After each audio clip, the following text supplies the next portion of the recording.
Welcome back to clean news Rajasthan. चलिए देखते हैं राजस्थान की 15 फटाफट बड़ी खबरों को। भजनलाल सरकार की बजट से पूर्व तैयारियां तेज, चिकित्सा शिक्षा सुझावों पर चर्चा। भजनलाल सरकार ने आगामी बजट को लेकर तैयारियां तेज कर दी हैं। मुख्यमंत्री कार्यालय में चिकित्सा और चिकित्सा शिक्षा विभाग के अधिकारियों के साथ बैठकर विभाग की योजनाओं और आवश्यकताओं पर चर्चा की गई। स्वास्थ्य सेवाओं में सुधार और बजट के उनके समुचित प्रावधान को लेकर सुझावों पर विचार विमर्श हुआ।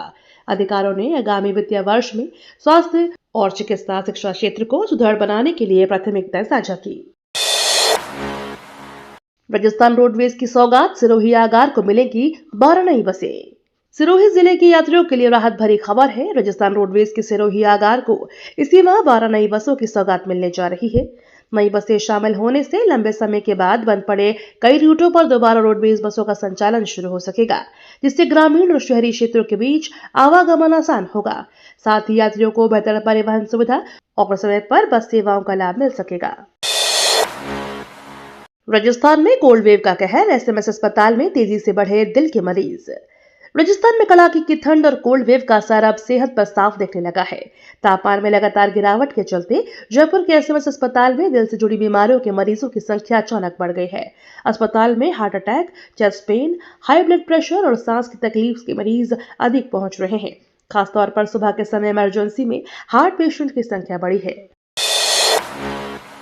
लोकसभा अध्यक्ष बिरला बोले, संसद में पहली बार 22 क्षेत्रीय भाषाओं में हो रही चर्चा। लोकसभा अध्यक्ष ओम बिरला ने कहा कि भारतीय संसद में पहली बार 8वीं अनुसूची में शामिल 22 क्षेत्रीय भाषाओं में चर्चा और संवाद हो रहा है। उन्होंने बताया कि अब संसद में 22 भाषाओं में समानांतर अनुवाद की व्यवस्था है। शुक्रवार को जोधपुर पहुंचे बिरला ने कहा कि इससे सांसद अपने क्षेत्र की जनता से बेहतर तरीके से जुड़ पाते हैं। भाषाओं का यह समावेश लोकतंत्र को मजबूत करता है और यही भारतीय लोकतंत्र की खूबसूरती है। बीकानेर इंटरनेशनल कैमल फेस्टिवल 2026 का हेरिटेज वॉक के साथ भव्य आगाज। बीकानेर में इंटरनेशनल कैमल फेस्टिवल 2026 की शुरुआत शुक्रवार को भव्य हेरिटेज वॉक के साथ हुई। इस 3 दिवसीय उत्सव में बीकानेर की समृद्ध सांस्कृतिक विरासत, ऐतिहासिक स्थापत्य कला और लोक परंपराओं की झलक देखने को मिली। देश विदेश से आए पर्यटक राजस्थानी लोक संगीत, नृत्य और पारंपरिक वेशभूषा से रूबरू हुए। आगामी दिनों में ऊंट परेड, सांस्कृतिक कार्यक्रम और प्रतियोगिताएं आयोजित की जाएंगी। पोखरण जैसलमेर रेलखंड पर तकनीकी कार्य से ट्रेनों का संचालन आंशिक रूप से रद्द। उत्तर पश्चिम रेलवे के जोधपुर मंडल अंतर्गत रायकाबाग जैसलमेर रेलखंड पर आवश्यक तकनीकी कार्य के चलते कुछ ट्रेनों का संचालन अस्थायी रूप से प्रभावित रहेगा। जोधपुर रेल मंडल प्रबंधक अनुराग त्रिपाठी के अनुसार जैसलमेर, थयात, हमीरा और जेठा चांदन थयात हमीरा स्टेशनों के बीच पुलों पर आरसीसी बॉक्स डालने का कार्य किया जाएगा। इसके लिए रेल ब्लॉक लिया गया है, जिससे कुछ ट्रेनें आंशिक रूप से रद्द रहेंगी। पंचायत चुनाव से पहले वीबीजी राम जी को हथियार बनाकर भाजपा का जन जागरण अभियान।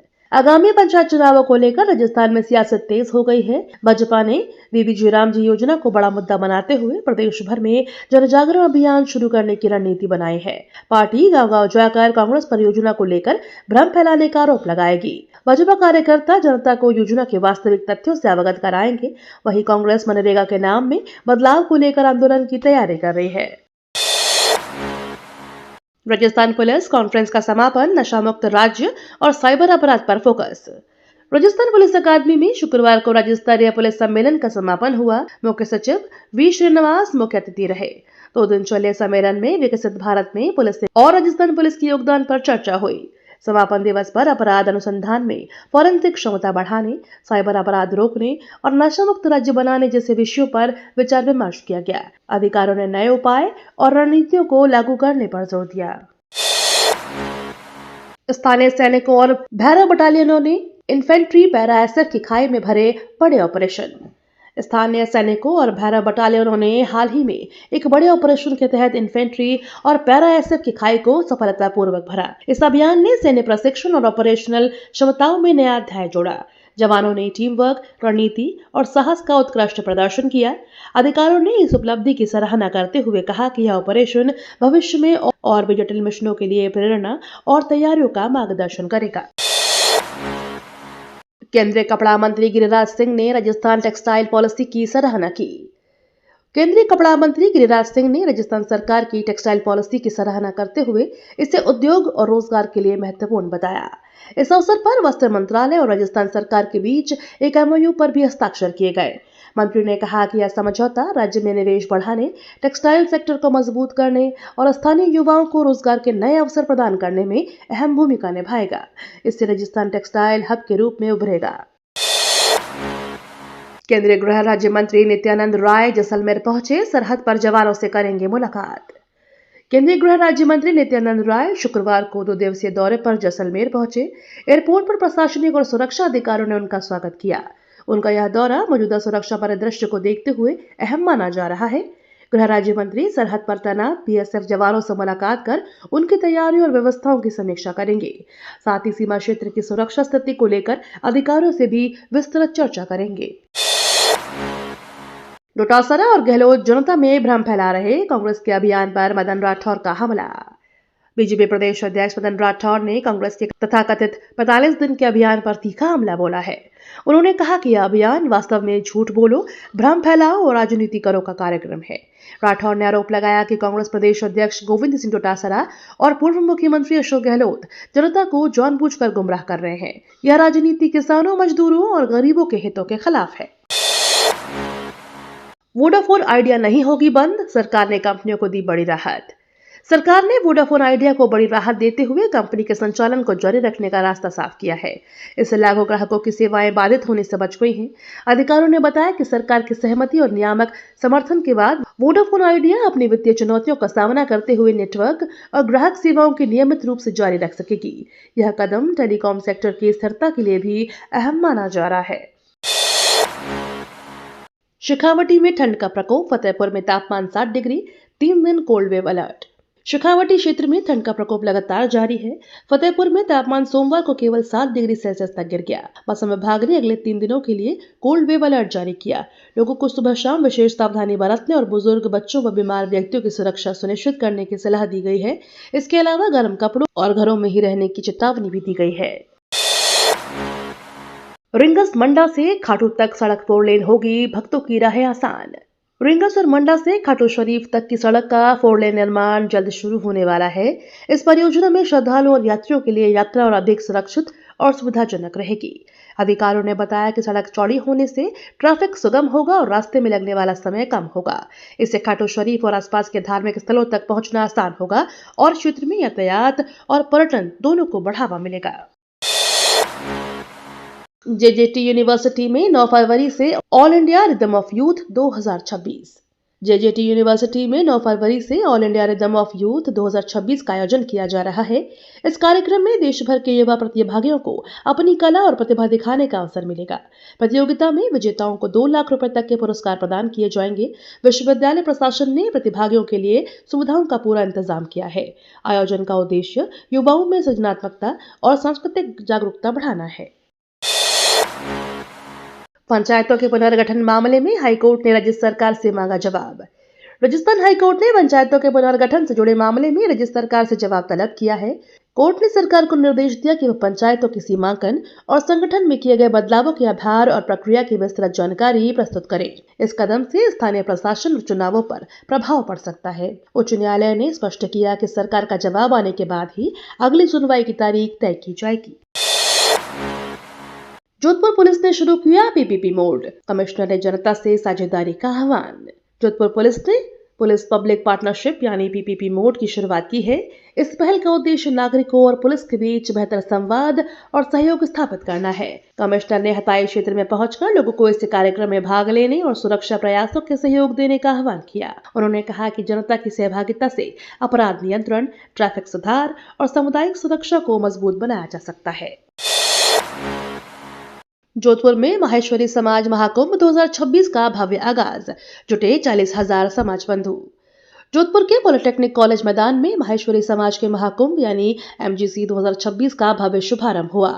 उद्घाटन समारोह में लोकसभा स्पीकर ओम बिरला, केंद्रीय मंत्री गजेंद्र सिंह शेखावत और पूर्व सांसद गजर सिंह ने मुख्य अतिथि के रूप में भाग लिया। इस वैश्विक सम्मेलन में देश और विदेश से करीब 40,000 समाज बंधु शामिल हैं। कार्यक्रम में सांस्कृतिक प्रस्तुतियां, सामुदायिक संवाद और नेटवर्किंग सत्र आयोजित किए जाएंगे। बांग्लादेश में सनातनी अल्पसंख्यकों पर अत्याचार व घटनाएं रोकने की मांग। समाज के विभिन्न वर्गों और मानवाधिकार संगठनों ने बांग्लादेश में सनातनी अल्पसंख्यकों पर हो रहे अत्याचार और हत्याओं को तुरंत रोकने की मांग की है। उन्होंने सरकार और अंतर्राष्ट्रीय समुदाय से हस्तक्षेप करने का आह्वान किया।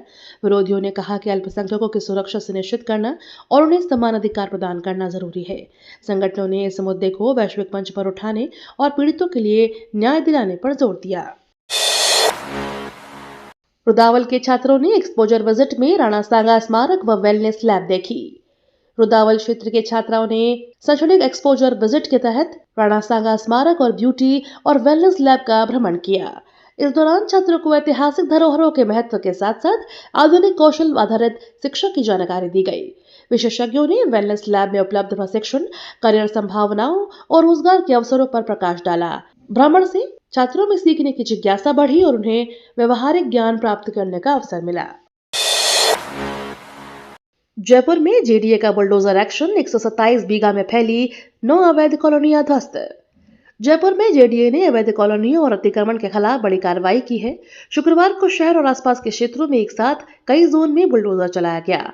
इस दौरान 127 बीघा भूमि पर 9 अवैध कॉलोनियों को ध्वस्त किया गया। साथ ही 1 बीघा सरकारी जमीन को अतिक्रमण मुक्त कराया गया और प्रमुख सड़कों की सीमा में किए गए अस्थायी अतिक्रमण भी हटाए गए।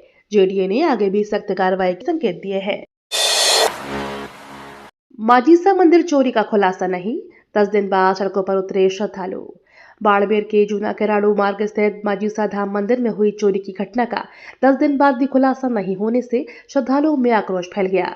शुक्रवार को बड़ी संख्या में श्रद्धालुओं ने मंदिर से आक्रोश रैली निकाली। हाथों में तख्तियां और बैनर लेकर रैली मुख्य बाजार से होते हुए कलेक्ट्रेट कार्यालय पहुंची, जहां नारेबाजी कर पुलिस प्रशासन के खिलाफ विरोध प्रदर्शन किया गया। श्रद्धालुओं ने जल्द खुलासे की मांग की। चीन बना भारत के लिए बड़ा निर्यात बाजार, 33% की तेजी से बढ़ोतरी। भारत और चीन के व्यापार संबंधों में चीन अब भारत के लिए सबसे बड़ा निर्यात बाजार के रूप में उभरा है। हालिया आंकड़ों के अनुसार चीन के लिए भारतीय निर्यात में पिछले वर्ष की तुलना में 33% की तेज वृद्धि दर्ज की गई है। विशेषज्ञों का कहना है कि इलेक्ट्रॉनिक्स, औद्योगिक उपकरण और कृषि उत्पादों का निर्यात इस बढ़ोतरी में मुख्य भूमिका निभा रहा है। इससे दोनों देशों की आर्थिक और व्यापारिक रिश्तों को मजबूती मिली है। ग्राविस संस्था ने जोधपुर में कम्युनिकेशन ट्रेनिंग आयोजित, 40 से अधिक साथियों ने भाग लिया।